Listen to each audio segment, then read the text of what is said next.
So ஹலைவர்ஸ் welcome to கேட்டு சொல்லுது. So நீங்கள் பார்த்தீங்கன்னா வேறு லெவலில் இன்ட்ரெஸ்டிங்கான ஒரு கஸ்டமர் ரிவ்யூ தான். சரிங்களா, ரொம்ப ஹாப்பி, கஸ்டமர் ஹாப்பி, ரொம்ப ரொம்ப ஹாப்பிங்க.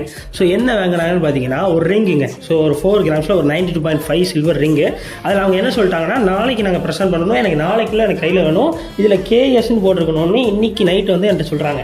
எப்படி இருக்கும் பாருங்க. பட் இருந்தாலும் நம்ம வந்து அதை எடுத்து நல்லபடியாக முடிச்சிட்டோம். அது ஜஸ்ட்டு அவங்ககிட்ட வந்து எவ்வளோ அமௌண்ட் வாங்கினீங்கன்னா நீங்களே அதிர்ச்சி ஆகிடுவீங்க. கடைசியில் சொல்லுவேன். அப்புறம் அவங்ககிட்ட வந்து எல்லாமே வேலையை முடிச்சுட்டு இதான் பக்காவாக சைடில் வந்து அது ஆக்சுவலாக நல்ல ஒரு சூப்பரான டிசைன் ரிங்கு. அதில் சைடில் கேஎஸ்ன்னு சிம்பிள் போட்டுட்டு ஸோ நெக்ஸ்ட் டே வந்து அவங்களுக்கு வீட்டிலே போய்ட்டு ஹோம் டெலிவரி பண்ணிட்டோம். ஃப்ரீ டெலிவரி தான் திருநெல்வேலிக்குள்ளே. ஸோ இந்தியா ஃபுல்லாக ஃப்ரீ ஷிப்பிங் தான் நம்ம பண்ணிட்டு இருக்கோம். கொரியரில் இல்லாமல் நாங்களே போய் டேரெக்டாகவே கொடுத்துட்டோம். சரிங்களா, இந்த ரிங்க்கு நாங்கள் வாங்கின அமௌண்ட்டு வெறுமே 1060 ரூபா தான். சரிங்களா, இவ்வளோ 92.5 ஹால்மார்க் சில்வரே இவ்வளோ தான் கொடுத்துருக்கோம். உங்களுக்கும் இந்த மாதிரி ரிங்ஸ்லாம் கம்மி ரேட்டில் சில்வர் ரிங்ஸ் 92.5 ஹால்மார்க் சில்வர் ரிங்ஸ்லாம் கம்மி ரேட்டில் வேணும்னா ஜஸ்ட் வாட்ஸ்அப் கரெக்ட் பண்ணுங்கள். Free shipping all over India. சரிங்களா, பை.